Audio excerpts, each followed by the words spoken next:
Let me take this moment to wholeheartedly congratulate each and every one of you today. You graduated, you did it. You made it. Congratulations to you. And you did it all by yourselves. Nobody helped you. No, that's not true. That's what I thought when I was young. I starting to really make it as an actor. I came in, I talked to my mother. I said, Ma, did you think that this was going to happen? I'd be so big and I'll be able to take care of everybody and I can do this and I can do that and I can. She said, boy, stop it right there, stop it right there, stop it right there. He said, if you only knew how many people that have been praying for you, how many prayer groups she put together, how many prayer cloths she gave me, how many times she splashed me with holy water to save my sorry behind her, she said it. She said, oh, you did it by yourself? I tell you what you can do by yourself. You can go outside, get a mop and bucket and wash them windows. You can do that by yourself. Superstar. So I'm saying that to say I want to congratulate all the parents and friends and family and aunties and uncles and grandmothers and grandfathers and teachers and friends and enemies, all the people that helped you to get where you are today. Congratulations to you all. I'm going to tell about 2-3 stories. I'm going to keep it real short. I remember my graduation. Speaker got up there, went on forever, blah, blah, blah, blah, blah, blah, blah, blah, blah. So I'm going to keep it short. Number 1, put God first. Put God first in everything you do. Everything that you think you see in me, everything that I've accomplished, everything that you think I have, and I have a few things, everything that I have is by the grace of God. Understand that. It's a gift. 40 years ago, March 27th, 1975, it was 40 years ago, just this past March, I was flunking out of college. I had a 1.7 grade point average. I hope none of you can relate. I had a 1.7 grade point average. I was sitting in my mother's beauty shop. They still call it beauty shops now? What they call it now? Yeah, I was sitting in the beauty parlor. I was sitting in my mother's beauty parlor, and I'm looking in the mirror, and I see behind me this woman under the dryer. And every time she looked up, every time I looked up, she was looking at me, just looking me in the eye. And I didn't know who she was, and I said, she said, somebody give me a pen, give me a pencil, I have a prophecy. March 27, 1975, she said, boy, you are going to travel the world and speak to millions of people. Now, mind you, I was flunked out of college. I'm thinking about joining the Army. I didn't know what I was going to do, and she's telling me I'm going to travel the world and speak to millions of people. Well, I have traveled the world, and I have spoke to millions of people.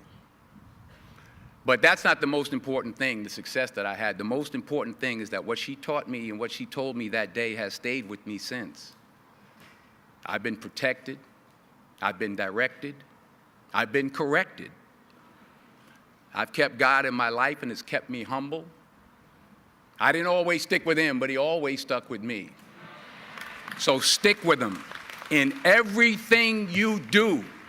If you think you want to do what you think I've done, then do what I've done and stick with God. Number 2, fail big.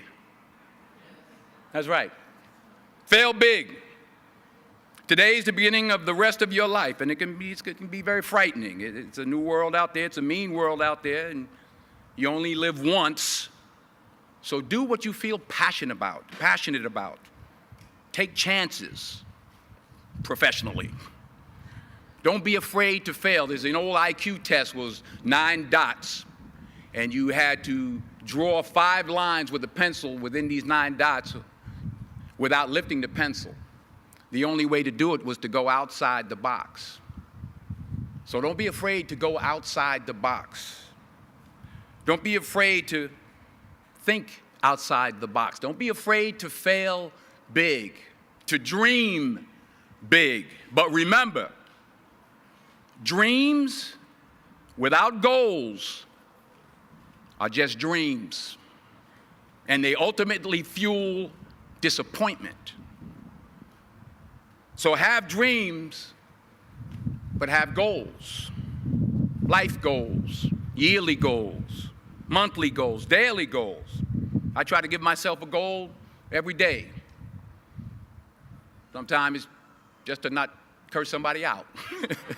Simple goals, but have goals. And understand that to achieve these goals, you must apply discipline and consistency.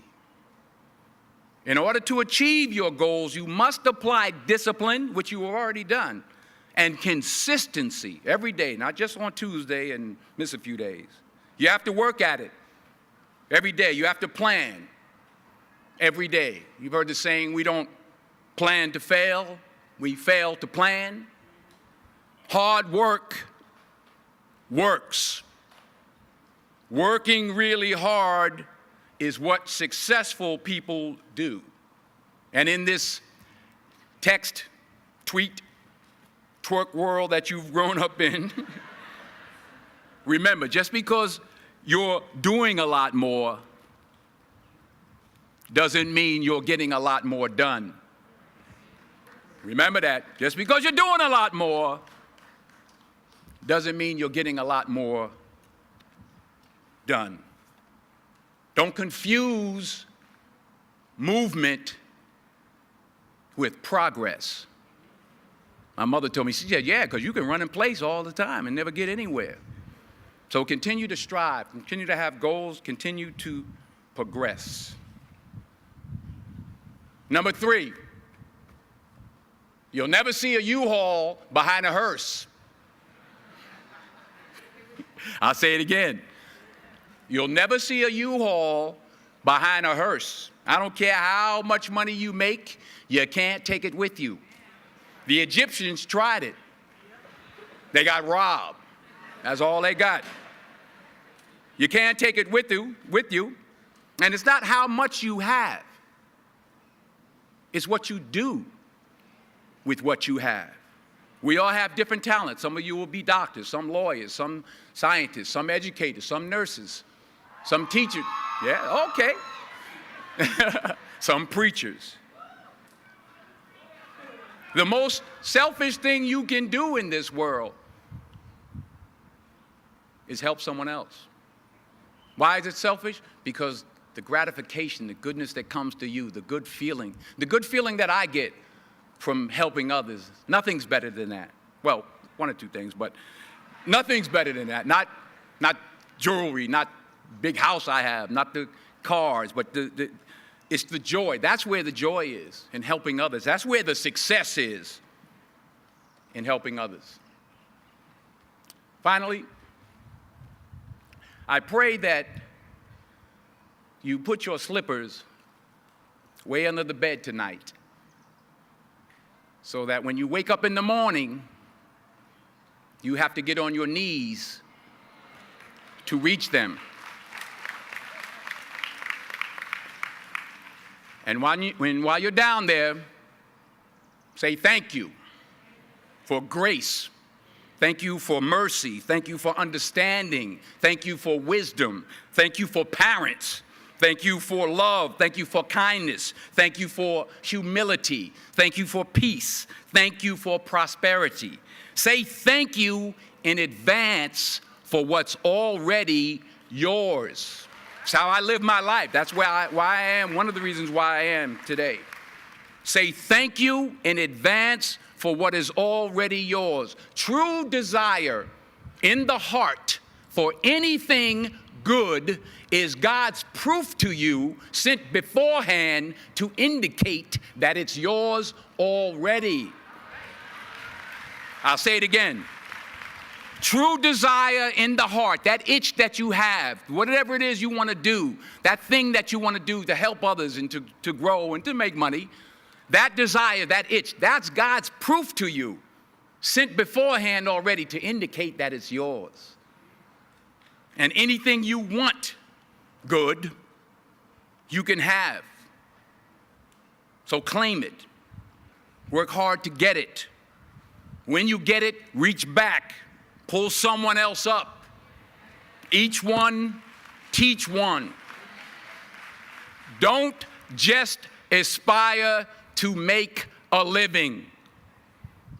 Aspire to make a difference. Thank you.